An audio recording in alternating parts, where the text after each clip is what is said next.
Hey, history buffs! Welcome back to another episode of Miss F Spills the Tea, where we dive deep into the turning points that shaped our nation. Today, we're spilling the tea on the Civil Rights Movement, a movement that transformed America from segregation to the dawn of equality. But this wasn't just a story about laws and speeches, it's about courage, strategy, and good trouble. So grab your tea, get comfy, and let's get into it.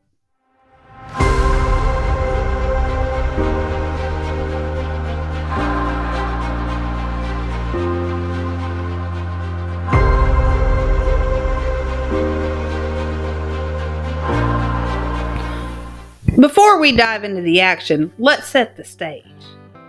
The Civil Rights Movement didn't just pop up out of nowhere, it was rooted in the promises of the 13th, 14th, and 15th Amendments. Promises made during Reconstruction that were left unfulfilled because of the Jim Crow laws and the rise of the Ku Klux Klan.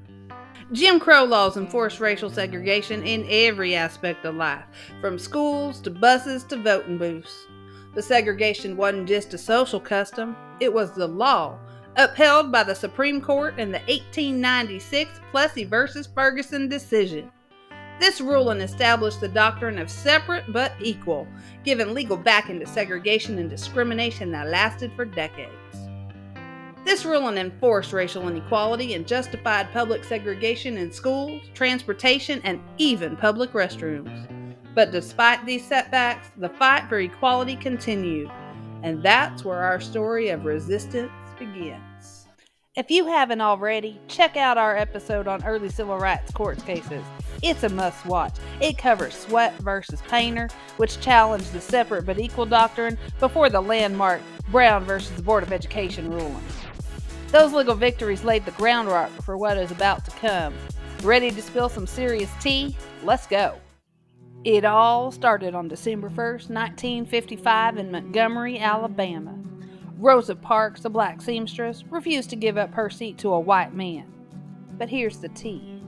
This wasn't just a spontaneous act of defiance. Rosa Parks was the secretary of the Montgomery chapter of the NAACP. She was a civil rights strategist working alongside E.D. Nixon and others who were just waiting for the right moment to challenge bus segregation. And they played it brilliantly. Her arrest ignited the Montgomery Bus Boycott, led by a young pastor named Martin Luther King Jr. This was strategic resistance at its finest. Organized carpools, walking for miles, and a powerful economic boycott that crippled the bus system. They took the fight to the courts, arguing that bus segregation violated the Interstate Commerce Act, and won. The Supreme Court ruled that bus segregation was unconstitutional. Rosa Parks wasn't just tired, she was a calculated activist backed by the power of the NAACP's legal strategy. Martin Luther King Jr. emerged as the leader of the civil rights movement, preaching nonviolent resistance inspired by Mahatma Gandhi. But his philosophy wasn't just about turning the other cheek. It was about strategic disruption. Under his leadership, nonviolent protests became powerful tools for change, but he faced fierce opposition, and not just from segregationists, but also from other activists who thought his approach was too passive.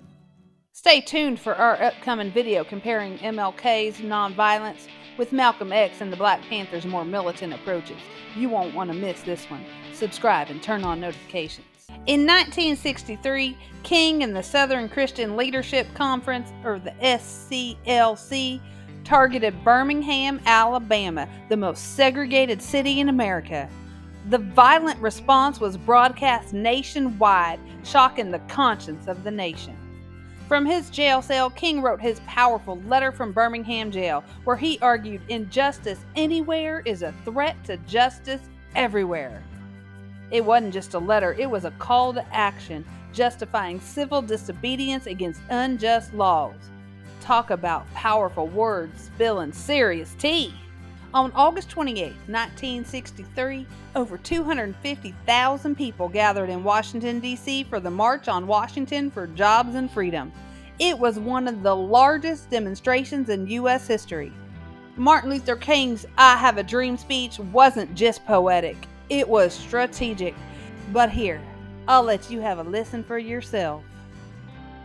I say to you today, my friends,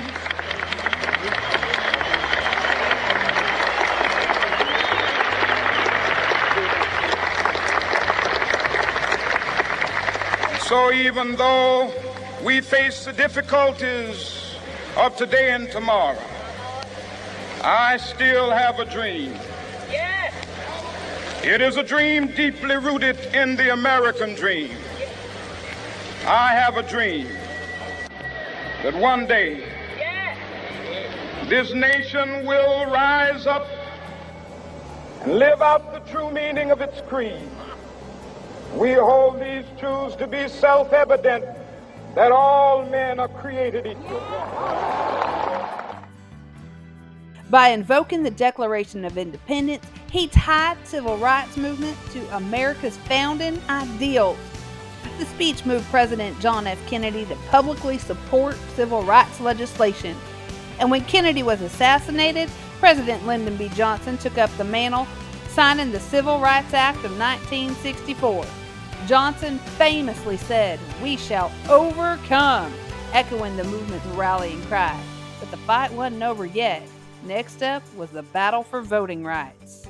We'll spill the tea on the Freedom Rides, Selma, and the Voting Rights Act of 1965, and we'll highlight John Lewis and his philosophy of good trouble. Want to know more? Subscribe and check out our upcoming episode. What an incredible journey, right? The civil rights movement wasn't just about laws, it was about people fighting for justice. If you enjoyed today's episode, hit that like button, share with your friends, and don't forget to subscribe for more piping hot history tea. See you next time.